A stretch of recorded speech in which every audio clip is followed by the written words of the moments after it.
السلام علیکم فرینڈز، ایک نئی ویڈیو کے ساتھ آپ کا دوست آپ کا بھائی عدنان۔ امید کرتا ہوں سب خیریت سے ہوں گے۔ آج کی ویڈیو بہت خاص ہونے والی ہے کیونکہ آج بہت خاص دن ہے، پاکستان ڈے۔ آج سے 81 سال پہلے قرارداد پاکستان پیش کی گئی، جسے ہم قرارداد لاہور بھی کہتے ہیں۔ آج ہی کے دن پاکستان کا تصور پیش کیا گیا اور آج کی یہ ویڈیو پاکستان ڈے کے حوالے سے ہوگی۔ امید کرتا ہوں کہ آپ کو ویڈیو پسند آئے گی۔ چلیں سٹارٹ کرتے ہیں آج کی ویڈیو، میرے ساتھ رہیے گا۔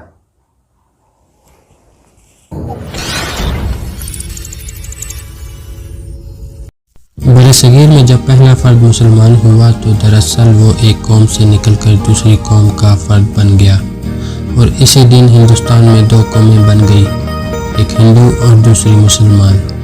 ہندو اور مسلمان کی علیحدہ قومیت کا یہی تصور مطالبہ پاکستان قیام پاکستان کا متحرک تھا، اور یہی تصور 23 مارچ 1940 کو لاہور میں مسلم لیگ کے سالانہ اجلاس کے موقع پر ایک قرارداد کی صورت میں پیش کیا گیا، جس کو قرارداد لاہور یا قرارداد پاکستان بھی کہا جاتا ہے۔ چلے آئیں اس خاص دن پر ایک نظر ڈالتے ہیں۔ 22 مارچ 1940 کو پچھلے پہر منٹو پارک، جو اب اقبال پارک کے نام سے جانا جاتا ہے، قائد اعظم تقریر کرنے والے ہیں۔ پنڈال سجایا جا چکا ہے، مسلم لیگ کے چاند ستارے والے سبز جھنڈے لہرا رہے ہیں، جوان کارکن انتظامات کرنے میں سرگرم ہیں، وردی میں ملبوس مسلم لیگ نیشنل گارڈ استقبال کی تیاریاں کر رہے ہیں، اور حاضرین کو گرمانے کے لیے شعراء لاؤڈ سپیکر پر قومی نظمیں پڑھ رہے ہیں۔ 2:25 پر حضرت قائد اعظم تشریف لاتے ہیں تو ہر طرف نعروں کی صدا بلند ہوتی ہے، قائد اعظم زندہ باد، قائد اعظم زندہ باد۔ قائد اعظم تقریر کے لیے اٹھتے ہیں تو جلسے پر خاموشی چھا جاتی ہے۔ آپ چند لمحوں تک اردو میں بولتے ہیں، پھر سامعین سے معذرت کرتے ہوئے انگریزی میں تقریر شروع کر دیتے ہیں۔ حاضرین کی اکثریت انگریزی نہیں سمجھتی، اس کے باوجود ہر شخص ہمہ گوش ہے۔ ہر کوئی قائد اعظم کی ایک جھلک دیکھنے کے لیے بے تاب ہے۔ جلسے میں موجود عوام انگریزی میں خطاب نہ سمجھنے کے باوجود یہ یقین کامل رکھتے ہیں قائد اعظم ان کے جذبات کی مکمل ترجمانی کر رہے ہیں۔ قائد اعظم کے بعد یہ اعتماد ہمارے کسی سیاسی رہنما کو حاصل نہ ہو سکا، اور شاید آپ سے پہلے بھی یہ اعزاز کسی لیڈر کو حاصل نہ تھا۔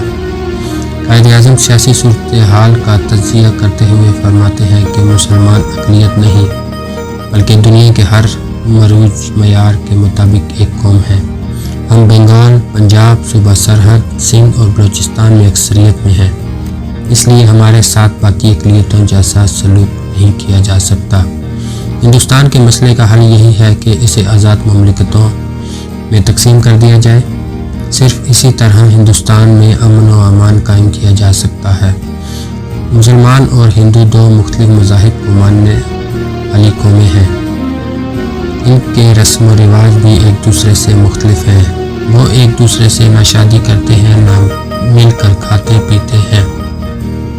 ان کی تہذیبیں اور نظریہ حیات بھی ایک دوسرے سے متضاد ہے۔ اس لیے ایسی دو قوموں کا ایک ریاست اور ایک حکومت کے تحت رہنے پر مجبور کرنا تباہی کا باعث ہوگا۔ مسلمان کبھی ایسا آئین قبول نہیں کریں گے جس کا نتیجہ ہندو اکثریت کی حکومت نکلتا ہو، کیونکہ موجودہ حالات میں جمہوریت کا مطلب ہندو راج ہے۔ قائد اعظم نے تقریر ختم کی تو جلسہ تالیوں سے گونج اٹھا۔ ہر ایک نے یہی سمجھا کہ قائد اعظم کی تقریر میں اس کے دل کی دھڑکن بھی شامل تھی۔ اگلے دن 23 مارچ کو مسلم لیگ کا جلسہ عام شروع ہوا تو اسٹیج پر قائد اعظم کے ساتھ خان بہادر ایوب کھوڑو، عبدالحمید سندھی، جی ایم سید اور دوسرے مسلم لیگ رہنما تشریف فرما تھے۔ مولوی فضل الحق تشریف لائے تو ہر طرف سے شیر بنگال کے نعرے بلند ہوئے۔ لیاقت علی نے سالانہ رپورٹ پیش کی اور پھر شیر بنگال جناب فضل الحق نے قرارداد لاہور پیش کی، جس میں یہ مطالبہ کیا گیا کہ وہ علاقے جہاں مسلمان اکثریت میں ہیں وہاں آزاد ریاستیں قائم کر دی جائیں۔ قرارداد لاہور متفقہ طور پر منظور ہوئی اور اس کی حمایت کرنے والوں جو نام قابل ذکر ہیں۔ ان میں مولانا ظفر علی خان، سردار اورنگزیب، سر عبداللہ ہارون، نواب محمد اسماعیل خان۔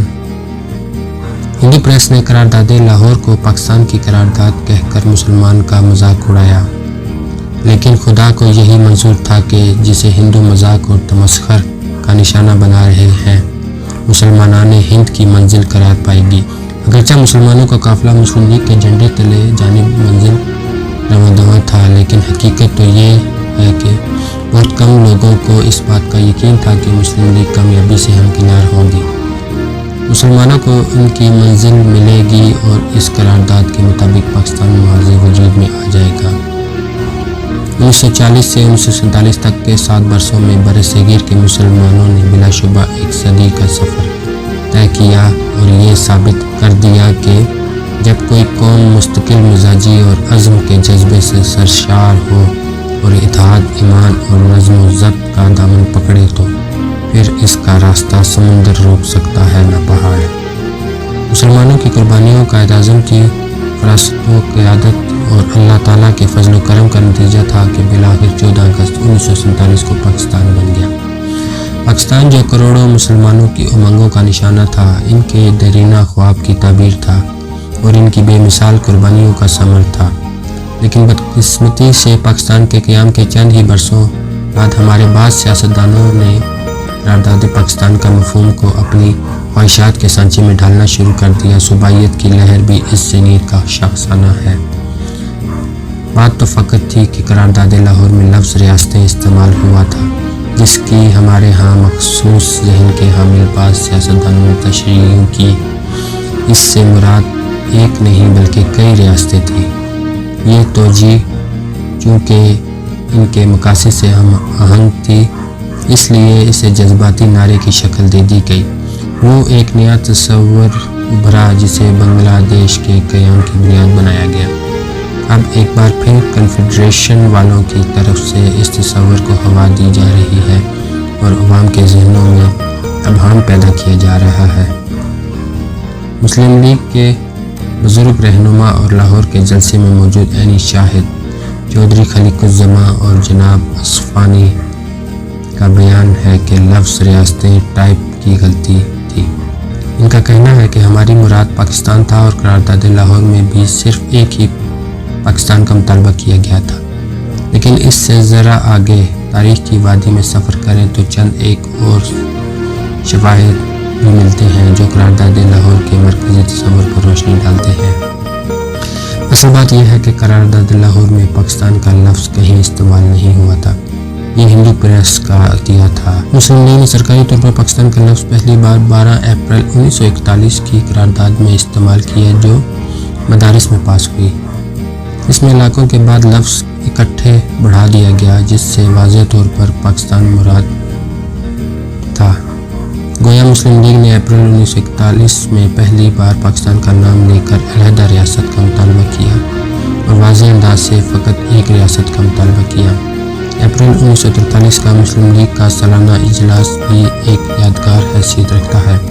یہ اجلاس دہلی میں ہوا اور ڈائس پر پاکستان کا پرچم لہرایا گیا، جس پر لکھا ہوا تھا کہ ہندوستان کی آزادی کا راز قیام پاکستان میں مضمر ہے۔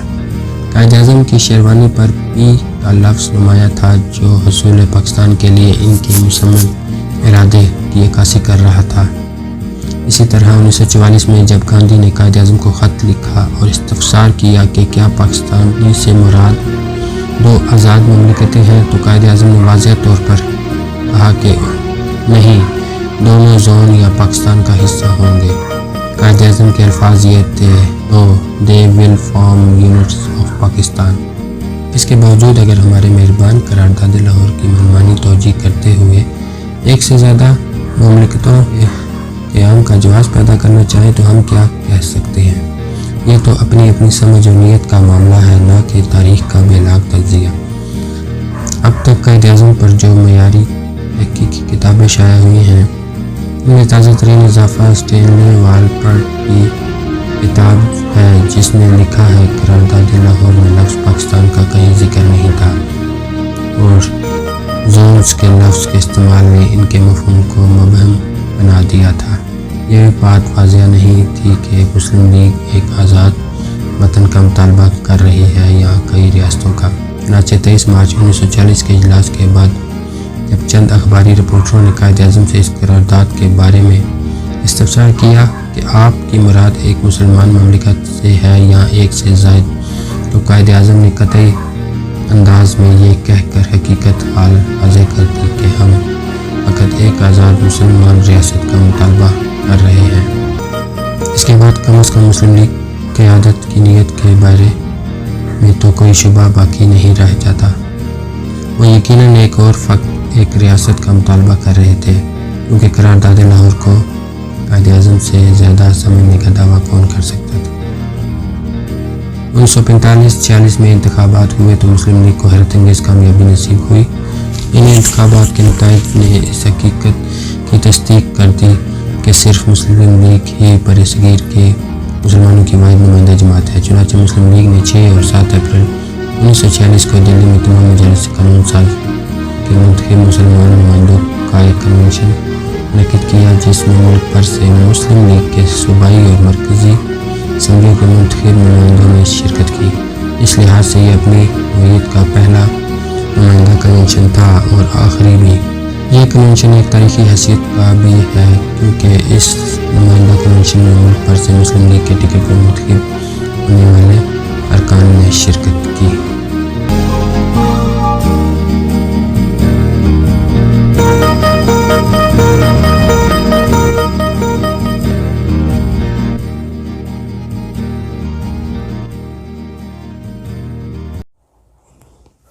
جی تو فرینڈز، کیسی لگی آج کی ویڈیو؟ امید کرتا ہوں آپ کو ویڈیو پسند آئی ہوگی۔ اپنی رائے ضرور دیجیے گا۔ چینل کو سبسکرائب کرنا نہ بھولیں اور بیل آئیکن کو ضرور پریس کریں تاکہ نئی آنے والی ویڈیو آپ تک پہنچتی رہے۔ جلد ہی نئی ویڈیو کے ساتھ حاضر ہوں گا۔ اپنا اور اپنے ارد گرد لوگوں کا خیال رکھیں۔ اللہ حافظ۔